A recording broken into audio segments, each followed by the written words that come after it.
에베소서 3장 14절에서 21절 하나님의 말씀을 들으십시오.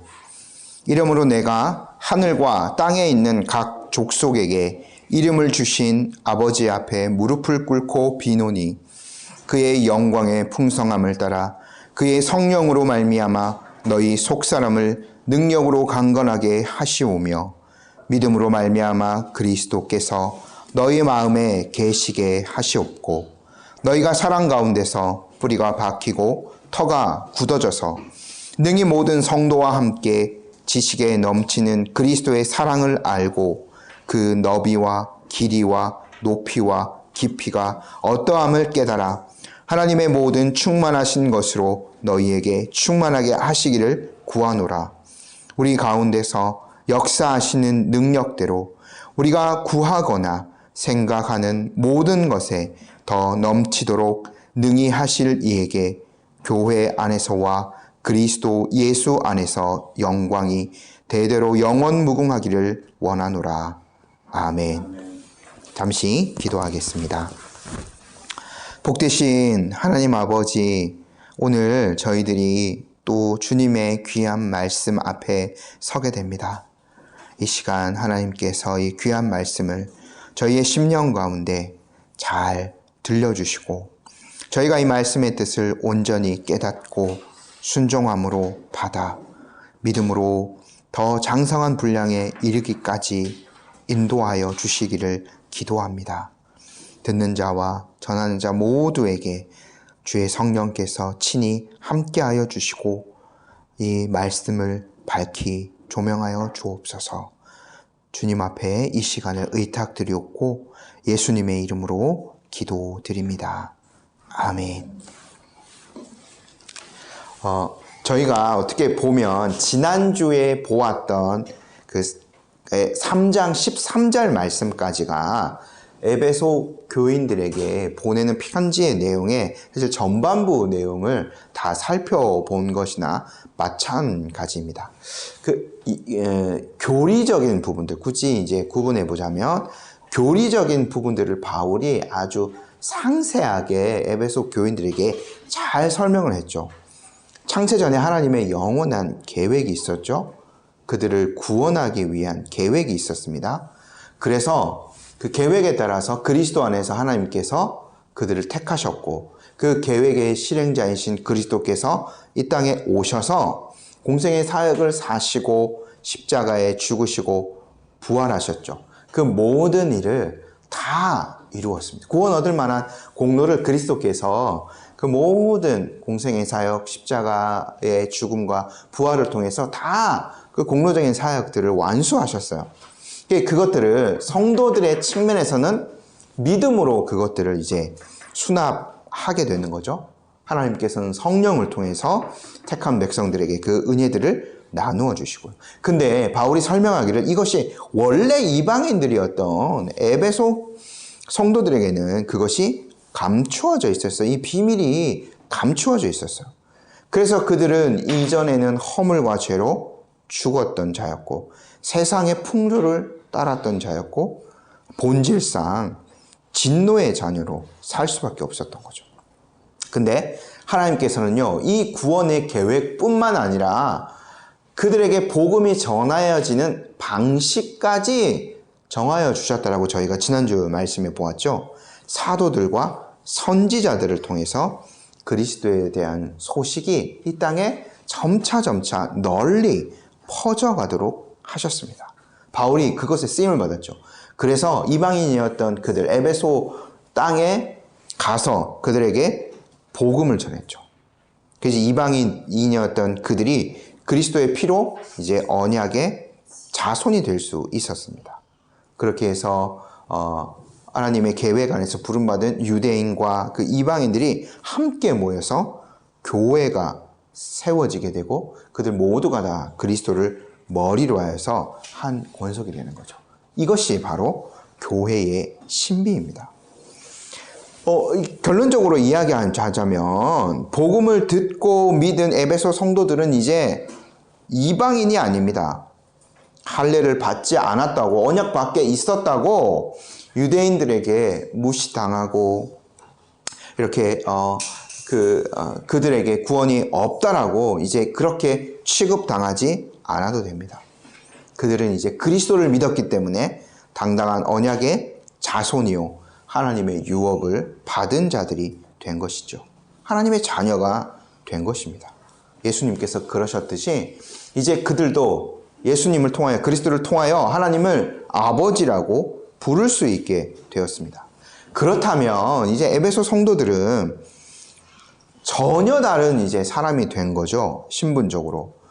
이제 옛 모습을 벗어버리고 새로운 삶을, 새로운 신분에 맞는 그러한 삶을 살아야 됩니다. 이제 에베소서 4장부터 그러한 얘기가 쭉 펼쳐지거든요. 그래서요, 바울이요, 에베소서 4장에 22절에서 24절에서 이렇게 이야기합니다. 너희는 유혹의 욕심을 따라 썩어져가는 구습을 따르는 옛사람을 벗어버리고 오직 너희의 심령이 새롭게 되어 하나님을 따라 의와 진리의 거룩함으로 지으심을 받은 새 사람을 입으라. 이제 이들은요, 신분적으로 달라진 사람이 되었기 때문에 옛 사람의 모습, 그 행동들을 벗어버리고 새로 지으심을 받은 새 사람으로 살아가야 합니다. 근데 이들이 저절로 그러한 삶들을 살아갈 수 있을까요? 아니죠. 그리스도인다운 삶, 새로운 삶은 저절로 이루어지지 않습니다. 그냥 하나님이 하셨으니까 하나님이 알아서 하십시오 라고 맡겨둔다고 해서 그들이 저절로 새로운 삶을 살아갈 수는 없습니다. 그리스도인이 된 이후로 아무것도 하지 않는다면 사실 아무것도 이룰 수가 없는 거나 마찬가지죠. 그리스도인이 된 다음부터는 부단히 그리스도인다운 삶을 살기 위해서 노력해야 됩니다. 그런데 그것은 또한 또 다른 한편으로 너무 나가서 자기 스스로의 노력으로 흔히 말하는 어떤 극기 이러한 것들로 가능하다라고 말한다면 그것은 또 자기 공로가 되고 말 것이에요. 내가 스스로 혼자서 노력해서 이런 새로운 삶을 살았으라고 얘기할 수 있다면 그것은 사실 자기의 공로가 되는 거죠. 그렇지 않습니다. 우리가 생각할 때 그리스도인이 되는 것도 전적인 하나님의 능력이고 그리스도인다운 새로운 삶을 살아가는 것도 전적으로 하나님의 능력이 있어야 합니다. 그래서요, 그 전환부가 되는 요 14절부터 21절에서 바울이 이 에베소 성도를 향한 기도를 다시 한 번 더 하고 있는 거예요. 그리스도인다운 삶을 살기 위한 능력을 하나님으로부터 받기를 바라면서 에베소 성도들을 위해서 바울이 간절한 기도를 한 거죠. 그 평소에 기도하는 내용이 여기에 담겨 있다라고 보여집니다. 저희 첫 부분을 함께 한번 다시 읽어보도록 할게요. 14절, 15절입니다. 이러므로 내가 하늘과 땅에 있는 각 족속에게 이름을 주신 아버지 앞에 무릎을 꿇고 비노니. 일단 기도를 하는 자세를 생각해 보면 바울이 이때까지는 약간의 자유로운 상황이었다고 말씀드렸죠. 저희가 사도행전 마지막 부분을 보았을 때 바울이 그러니까 역사로 따지면 네로 황제가 완전히 폭정을 시작하기 전까지는 어느 정도 자유로운 그런 그 상태로 있었습니다. 가택연금 정도였다고 말씀을 드렸죠. 오는 사람 다 영접할 수 있고 바울이 충분히 거기에서 자기의 글을 읽고 글도 쓰고 할 수 있었습니다. 근데 이제 바울은 무릎을 꿇고 이 간절한 마음을 담아서 기도하는 거죠. 다니엘처럼. 근데 이제 바울이 기도를 시작할 때에 아버지 앞에 무릎을 꿇고 기도한다라고 합니다. 하나님 아버지께. 우리가 동일한 방식입니다. 사실 예수님께서 제자들에게 기도를 가르쳐 주셨을 때 제자들이 와서 우리는 어떻게 기도해야 됩니까? 다른 사람들을 보니까 그 당시에 유대교의 많은 분파들 이런 분파는 이렇게 기도하고 저런 분파는 이렇게 기도하는데 우리는 어떻게 기도해야 되나요? 라고 물어봤을 때 예수님께서 가르쳐 주신 기도의 방식, 기도의 전형적인 그 모형이 우리가 흔히 주기도문이라고 부르는 바로 그것이죠. 산상수훈에 기록되어 있는. 그때에 예수님께서 하늘에 계신 우리 아버지라는 말씀으로 기도를 시작하셨습니다. 바울도요, 아버지 되신 하나님께 기도를 드립니다. 우리가 하나님을 생각할 때에 이 두 가지 다를 생각해야 되는데, 하나님, 우리의 간구를 들어주시는 하나님은요, 우리와 본질적으로 다른 존재이세요. 그러니까 전적인 그 신적인 존재이시고, 전적인 그 거룩함이 있으신 분이고, 우리가 감히 접근할 수 없는 거룩함이 있으신 분이고, 또 전능하신 분이시죠. 근데 우리가 이것만 가지고는 하나님 앞에 쉽게 기도로 나가기 쉽지 않을 거예요. 근데 우리는 그 하나님을 뭐라고 부르는데, 그리스도의 공로 때문에 뭐라고 부를 수 있다고요? 아버지라고 부를 수 있어요. 친근히 계신 분이라는 거죠. 우리가 이 아버지 대신 하나님 앞에 자녀들이 언제라도 아빠라고 부르고 달려올 수 있듯이 하나님을 아버지라고 부르는 관계가 되었기 때문에 그분 앞에 기도할 수 있는 거예요. 바울이 묘사하는 그 하나님은 또 어떤 분이죠? 아버지라고 부를 수 있는 그분은 어떤 분이세요? 전적인 능력이 있으신 분입니다. 바울이 뭐라고 묘사하나요? 하늘과 땅에 있는 각 족속에게 이름을 주셨다라고 이야기하고 있죠. 이것은요, 없는 것에서 있는 것을 만드신 그 창조의 능력을 이야기하는 거예요. 아마 기록되진 않았지만 바울이 아마 이사야서 40장 26절 말씀 이걸 생각하지 않았을까라고 생각합니다. 무슨 제가 한번 읽어드릴게요. 너희는 눈을 높이 들어 누가 이 모든 것을 창조하였나 보라.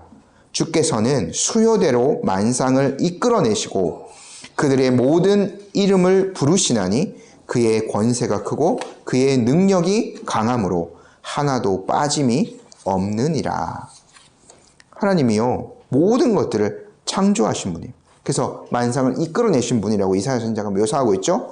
그리고 그들의 이름을 부르시다. 그들의, 그 바울의 표현대로 그들에게 이름을 주신 분이 바로 우리가 믿는 하나님이신 거죠. 창조하신 분이 그들의 이름을 지어주셨어요. 그분의 능력이 크고 강하죠. 이 세상에 어떠한 것도 우리가 믿는 하나님의 일하심이 없이 창조된 것은 없습니다. 저절로 존재한 것 하나도 없습니다. 하나님께서 만물을 다 창조하시고 그 이름을 불러주셨죠. 그 능력, 전능하신 권세가 크고 강하신 그분 앞에 바울은 겸손하게 무릎 꿇고 에베소 성도들을 위한 기도를 시작합니다. 그래서 우리가요, 여기서 기도에 대해서 아주 간략하게 두 가지를 우리가 기억할 필요가 있습니다. 첫 번째, 하나님은 이렇게 모든 능력의 하나님이시다.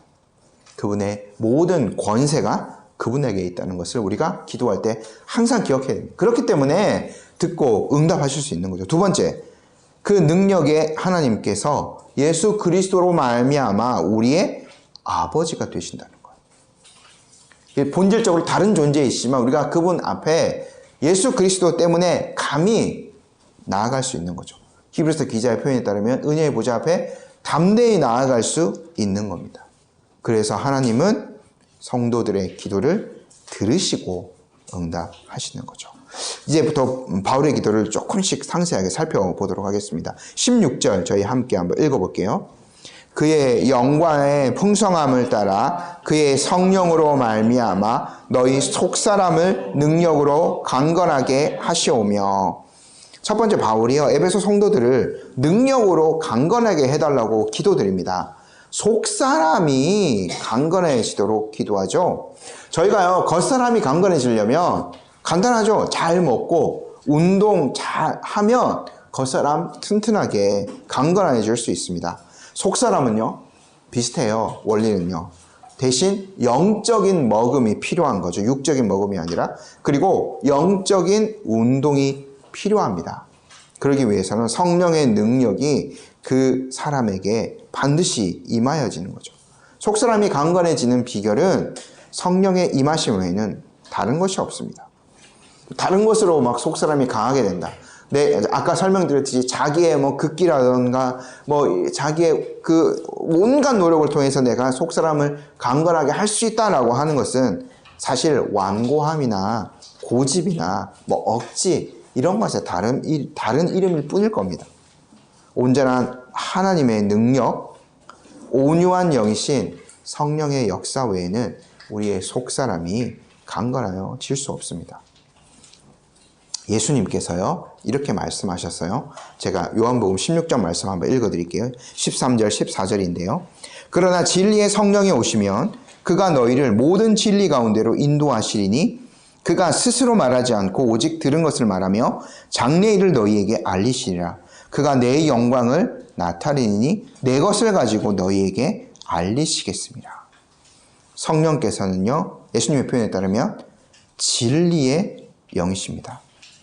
그렇기 때문에 진리로 성도들을 인도해 주실 수 있는 거죠. 그리고요, 진리 대신 예수 그리스도를 성령께서 전하세요. 내 것을 가지고 너희에게 알리시겠습니다. 라고 말씀하셨죠. 그러므로 성령은요, 그리스도의 영광을 나타내고 그리스도를 더욱더 신자들에게 풍성하게 알려주십니다. 그래서 성령으로 충만한 사람은 사실 그리스도로 충만한 사람인 거죠. 그래서요, 바울이 두 번째 간구로 이렇게 그리스도로 충만한 삶을 자연스럽게 이어서 기도하게 되는 겁니다. 저희 일단 17절 말씀을 한 번 다 읽어볼게요. 믿음으로 말미암아 그리스도께서 너희 마음에 계시게 하시옵고 너희가 사랑 가운데서 뿌리가 박히고 터가 굳어져서 믿음으로 말미암아 그리스도께서 너희 마음에 계시게 하시옵고가 구체적인 간구 중에는 두 번째로 나오는 겁니다. 우리가요 예수님을 믿는다고 할 때에 예수님이요 우리의 이 머리 안에만 머물러 계신 분이 결코 아니시죠. 예수님께서요 우리의 머리에 지식과 정보로만 거한다라고 하는 것은 결코 온전한 거하심이 아닙니다. 그 참된 지식이라고 부를 수 없어요. 우리 마음에 거하셔야 돼요. 우리 심령 가운데 그리스도께서 계셔야 하는 거죠. 마음은 사실 우리의 전인격을 가리키는 표현입니다. 그래서 머리의 이해를 넘어서서요 전심으로 그리스도를 신뢰해야 되는 거죠. 마음과 감정, 의지 모든 것들을 들여서 그리스도를 신뢰하는 것, 그것이 이제 필요합니다. 근데 예수님이 우리 안에 거하시는 방식, 바울이 이렇게 그리스도께서 너희 마음에 계시게 하시옵고 라고 했는데 예수님이 하신 약속 그대로입니다. 예수님이 우리가 마태복음 마지막 말씀을 기억해 보며 지상대명령이라고 하죠. 보통 그 명령을 주시고 약속도 주셨어요. 뭐요? 내가 세상 끝날까지 너희와 항상 함께 있을 것이다 라고 예수님이 말씀하셨어요. 근데 우리가 생각해 보면 예수님이 우리와 함께 하시는 방식은 육체로 우리와 함께 하시는 방식이 아니십니다. 왜요? 예수님이 아까 너희와 항상 함께 있으리라 말씀을 하시고 결국에는 이제 하늘로 승천하시지 않으셨습니까? 육체로는 우리와 함께 거하지 않으세요. 엄밀히 말씀드리자면 부활하신 그리스도의 육체는 하나님 보좌 우편에 계세요. 그리스도께서 그러므로 이제는 육체적으로 편재하지는 않으신 거죠. 어떻게 그리스도께서 우리와 항상 함께 계시나요? 자신의 영을 보내셔서 우리의 마음에 거하시는 거죠. 아까 요한복음 16장 말씀 읽어드렸는데 그 성령께서 그리스도의 것을 전하시기 때문에 그분이 우리 마음 가운데 계시면 그 그리스도의 모든 뜻들을 우리 안에 알려주시는 거죠. 그래서 바울이요 더 충만하게 그리스도께서 그들의 심령을 마음 안에 거하기를 기도하고 있는 겁니다. 우리가 활용해야 될 게 있어요. 그 에베소서 2장 8절에 믿음으로 말미암아 구원을 받았다라고 했죠. 믿음을 이제 수단 삼아서 그들이 모든 그리스도의 공로들, 예비된 공로들을 성도들이 받아들여요. 마찬가지입니다.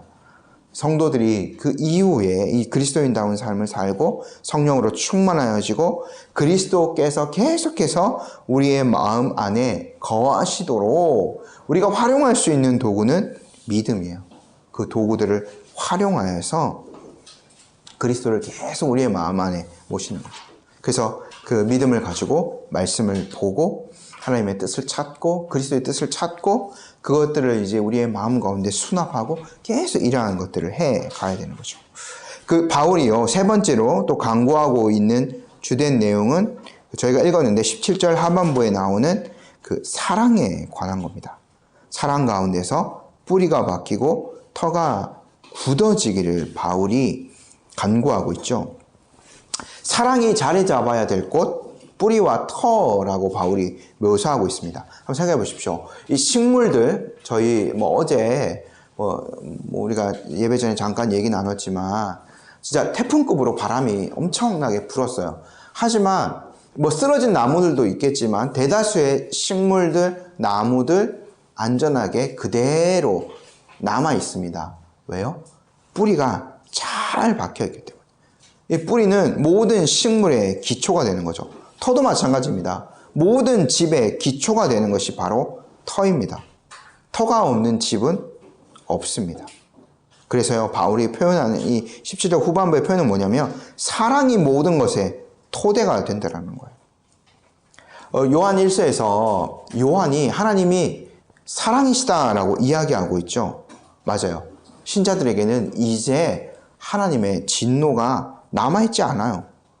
그리스도께서 모든 진노를 담당하셨기 때문에 더 이상 우리에게 하나님께서 진노를 쏟아 부으실 것은 없습니다. 심판의 진노는 없는 거죠. 물론 우리를 견책하시기 위한 그런 것들은 있겠지만 심판을 위한 것은 결코 남아있지 않습니다. 그리스도께서 다 십자가에서 담당하셨죠. 하나님은 모든 인간의 죄를 향한 진노를 십자가에서 쏟으셨기 때문에 더 이상 진노가 남아있지 않습니다.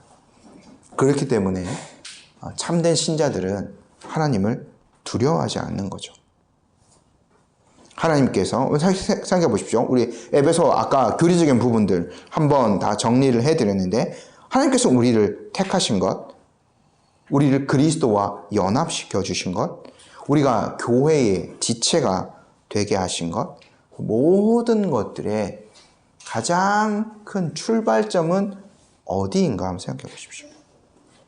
우리의 행동이 결코 아니라고 말씀드렸죠. 우리가 구원받을 만한 어떤 것이 있어서 하나님께서 우리 구원하신 것 아니라고 말씀드렸죠. 전적인 하나님의 사랑 덕분입니다. 그것이 모든 것의 출발점입니다. 그래서요, 이 신자된 우리도 그런 하나님의 사랑의 털을 내리고 뿌리 내리고 믿음 생활을 해야 돼요. 하나님께서 먼저 우리를 사랑하셨죠. 그렇기 때문에 우리도 하나님을 사랑할 수 있는 거고 우리도 이웃을 사랑할 수 있는 겁니다. 저희가 나중에 살펴보고 있는데 바울이 에베소 5장 2절에서요. 그리스도께서 너희를 사랑하신 것 같이 너희도 사랑 가운데서 행하라 라고 권면하고 있거든요.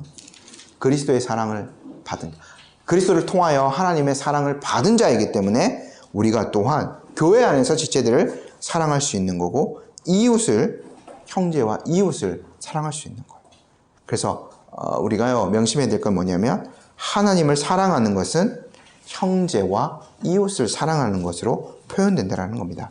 네 번째 강구는요 하나님의 능력에 관한 것들인데 저희 18절 19절 말씀 같이 한번 더 읽어보도록 하겠습니다. 능히 모든 성도와 함께 지식에 넘치는 그리스도의 사랑을 알고 그 너비와 길이와 높이와 깊이가 어떠함을 깨달아 하나님의 모든 충만한 너희에게 충만하게 하시기를 구하노라. 바울은 에베소 성도들이 예수님의 사랑을요, 단순히 그냥 조금 아는 게 아니라 넘치도록, 우리가 에베소서 나중에 5장 18절 대표적으로 성령으로 충만하라는 하나님의 명령, 그리스도의 바울의 그 권면 이제 또 보게 될 텐데, 여기서 말하는 충만은 단순히 어느 정도 수준까지 차는 게 아니라 차고 넘치는 것을 이야기하는 겁니다. 그러니까 하나님께서요, 강하게 역사하신 결과인 거죠. 신자들이 성령으로 충만해지면 그리스도로 충만해집니다. 그리고 동일하게 그리스도에 대한 사랑으로 충만하게 되는 거죠. 바울이 말하는 것은 결코 이론적인 것이 아니라고 제가 설명을 드렸습니다. 바울이 표현하죠. 지식에 넘친, 지식을 뛰어넘어요. 그러니까 체험적이고 실제적인 거죠. 그 사랑을 저희가 알고 누려야 합니다. 근데 바울이요, 여기서 표현하기를 18절 말씀에 모든 성도와 함께 그것을 알도록 기도합니다. 앞에서 교회의 원리를 제시했죠. 성도들이 같은 믿음의 고백 안에서, 같은 신앙의 고백 안에서 머리 대신 그리스도의 지체로 연결되어져 있기 때문에 한 교회를 이룰 수 있는 거죠. 또한 한 겹줄이 더 있습니다. 그것은 사랑인 거죠. 그 그리스도의 사랑이 교회 안에서 확인되어지는 거예요. 단순히 그냥 같은 신앙 고백이 있습니다 라고 해서 무미건조하게 있는 것이 아니라, 사랑은요, 우리를 더욱더 가까이 묶어주는 끈이 돼요. 그래서 그리스도의 사랑을 더 충만히 알면 알수록 우리가 형제를 더욱더 사랑할 수 있게 되는 거죠. 왜요? 그리스도께서 나를 위해 치르신 희생이 얼마나 크다는 것을 알고 있으면 이기적이 될 수가 없어요. 왜요? 옆에 있는 형제들도 동일하게 그 넘치는 사랑으로 구원받은 자, 나에게 임하신 사랑, 옆에 형제에게 임하신 그리스도의 사랑 다르지 않습니다. 동일한 거죠. 동일한 사랑으로 구원받은 거죠. 그래서 그 형제를 그 그리스도의 은혜를 함께 받은 자로 사랑하고 품을 수밖에 없는 거죠. 그리스도 때문에 더 희생하고 베풀고 나눌 수 있게 되는 거예요. 이게 바울이요, 그들이 그리스도에 넘치는 이 그리스도의 사랑을 굉장히 19절에서는 입체적으로 표현하고 있죠. 넓이, 첫 번째 그 넓이가 나오는데, 이거는 사랑의 대상이 점점 더 커지는 것을 아마 말하는 것 같아요. 자기가 좋아하는 사람만 이렇게 만나서 사랑하고 그 사람하고만 이렇게 그리스도의 사랑을 더 풍성하게 나누는 것이 아니라, 더 많은 계층의 사랑, 더 다양성을 가진 사람, 정말 나와 어떻게 보면 맞지 않는 그런 사람들까지도 그리스도의 사랑 때문에 품고 사랑하고 희생하고 섬겨줄 수 있는 거죠. 예수님이 그거 어디까지 하라고 하셨나요? 힘들지만 먼 수까지 하라고 하셨죠. 모든 것을 품을 수 있는 그 그리스도의 사랑을 누리기를 기도한 거예요. 길이, 두 번째, 길이 바울이 이야기하죠. 길이는 아마 시간적인 것을 이야기하는 것 같습니다. 하나님께서 바울이 이야기하기를 하나님이 영원 전부터 구원을 계획하셨다라고 설명해 주었습니다. 그러니까 놀랍죠. 하나님의 사랑이요. 그 하나님의 사랑이 우리에게 영생을 주시는 것으로 확인되어져요. 하나님은 기한 없이 우리를 사랑하십니다. 자신의 자녀들을 결코 포기하지 않으시는 분이기 때문에 하나님의 사랑은 기한이 없는 거죠. 저희는요, 늘 변덕스러워요. 누군가가 잘하면 더 사랑스럽고 못하면 미워지고, 이것이 우리의 사랑의 모습일 수밖에 없는 거죠. 하지만 바울은 그것을 뛰어넘어서 하나님의 그 온전하신 사랑의 모습들, 그리고 그 꾸준한 그 한결같은 그 사랑의 모습을 그들 또한 누려갈 수 있기를 기도한 거예요. 높이는 아마 사랑의 그 주체를 이야기하는 것 같습니다. 저희가 성육신에 대해서 생각할 때에 그리스도께서 모든 영광을 비우시고, 그 빌립보서 편에 따르면 비우시고 이 땅에 연약한 우리와 동일한 인간의 육체를 입으신 채로 오신 거죠. 그러니까 그리스도의 이 비하의 이것도 높이라고 표현하게 됐죠. 그것이 얼마나 이렇게 높고 깊은지를 저희가 생각하지 않을 수 없죠. 그러니까 그만큼 하나님께서는 인간을 사랑하신 거예요. 지극히 높으신 그 그리스도께서, 영광스러운 하나님의 그 동일한 본질이신 그분께서 택한 백성을 살리시기 위해서 이 땅에 비참한 인간으로 내려오셨어요. 그리고 가장 비참한 인간이 받는 형벌인 십자가에서 죽으신 거죠. 그만큼 우리를 사랑하여 주신 거예요. 이 사랑, 우리가 성령 하나님을 통해서만 깨달을 수 있는 겁니다. 이 사랑을 알 수 있기를 기도하는 것이고요. 깊이는 아까 뿌리와 이것과 연결된다고 볼 수 있습니다. 어떠한 것도 하나님의 사랑에서 끊을 수 없다라는 거죠. 바울이 다른 그 편지인 로마서에서 이렇게 이야기합니다. 8장 38, 39절 잘 아는 말씀일 겁니다. 내가 확신하노니 사망이나 생명이나 천사들이나 권세자들이나 현재일이나 장래일이나 능력이나 높음이나 깊음이나 다른 어떤 피조물이라도 우리를 우리 주 그리스도 예수 안에 있는 하나님의 사랑에서 끊을 수 없으리라. 결코 흔들리지 않는 그 견고함으로 우리를 붙들고 계세요. 그렇게 깊이 있는 사랑을 우리에게 주시는 거죠. 바울이 이 모든 것들을요, 에베소 성도들이 19절 마지막에 충만하게 누려가기를 위해서 기도하는 거예요. 근데 우리가 이 충만함, 어떻게 얻을 수 있을 것인가? 바울이 이렇게 기도하는데 그 너비와 길이와 높이와 깊이가 어떠함을 깨달아 하나님의 모든 충만하신 것으로 너희에게 충만하게 하시기를 기도하였어요. 그러니까 이것은 바로 그 그리스도, 하나님의 모든 충만인 그리스도로 그들이 충만해지기를 바라는 기도예요. 골로새서 2장 9절에 그 안에는, 그 그리스도 안에는 신성의 모든 충만이 육체로 거한다라고 바울이 표현하고 있거든요. 그래서 믿음으로 말미암아 그리스도께서 우리 마음 안에 거하시면 우리가 그분의 사랑을 알게 돼요. 그 너비와 길이와 높이와 깊이를 알고 그리스도로 말미암아 하나님의 모든 충만한 것들로 채우심을 받게 될 거예요. 그러므로 우리가 바울의 이 기도처럼 하나님의 모든 충만하신 것을 누리기 위해서는 그리스도를 더욱더 소유해야 돼요. 무한하신 그리스도를 바라보고 믿음으로 그분을 더 소유하게 되기를, 그래서 그분의 말씀을 보고 또 그분의 그 뜻을 기도로서 알아가고 형제를 사랑함으로 이 교회 안에 펼쳐진 그리스도의 뜻이 무엇인가를 계속해서 깨달아가는 과정들이 우리에게 필요한 거죠.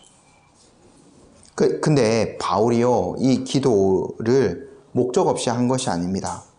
이 기도를 통하여서 에베소 교인들이 개인적으로 잘 세워지고 에베소 교회가 이러한 충만함으로, 하나님의 모든 충만함으로 충만하여지는 그것 자체가 최종적인 목적은 아니에요. 더욱더 드러나기를 원하는 것이 있어요. 저희 20절, 21절 최종적인 목적 함께 한번 살펴보겠습니다. 함께 읽어볼게요. 우리 가운데서 역사하시는 능력대로 우리가 구하거나 생각하는 모든 것에 더 넘치도록 능히 하실 이에게 교회 안에서와 그리스도 예수 안에서 영광.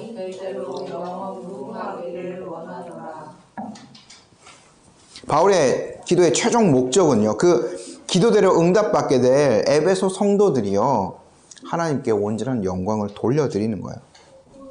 이러한 기도를 통하여서 그들이 지식에 넘치는 그리스도의 사랑을 깨닫고 더 사랑 안에서 행하고 하는 모든 것들을 통하여서 점점 더 그리스도인다운 삶이 완성되어져 가고, 교회는 더 점점 더 하나님이 원하시는 교회의 모습대로 빚어져 가는 그것들을 통하여서요, 하나님의 영광이 더욱더 드러나기를 바라는 거죠.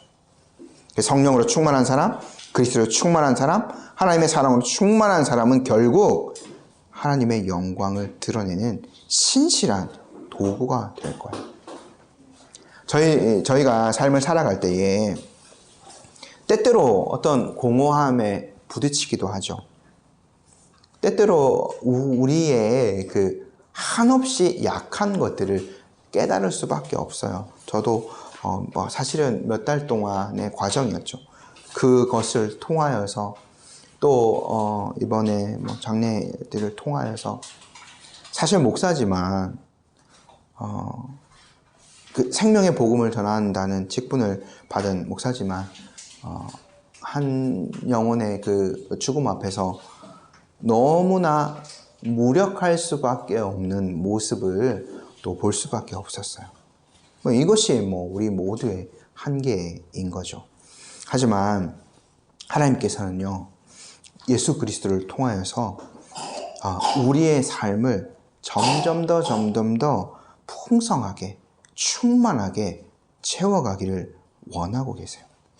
매 날마다 그리스도를 알아가고, 지식만으로 그리스도를 알아가는 것이 아니라 그 지식이 바탕이 되어서 우리의 심령이 새로워지고, 이웃을 사랑하는 것으로 그 그리스도를 알아가는 지식들이 표현되어지고, 내가 날마다 그리스도로 충만하여지고 이웃에 대한 사랑으로 충만하여지고, 우리 교회가 그러한 모습으로 점점 더 채워져 가는 것, 이 삶이 얼마나 복된 삶입니까? 그것으로 말미암아 그리스도의 영광이, 삼위일체 하나님의 영광이 드러나는 그 삶, 하나님께서 우리를 부르신 최종적인 그 목적들이 이루어지는 거죠. 이러한 삶에 전적으로 자신을 드릴 수 있는 우리 성도님들과 우리 교회가 되었으면 좋겠습니다. 아멘. 이 시간 함께 잠시 기도드리도록 하겠습니다.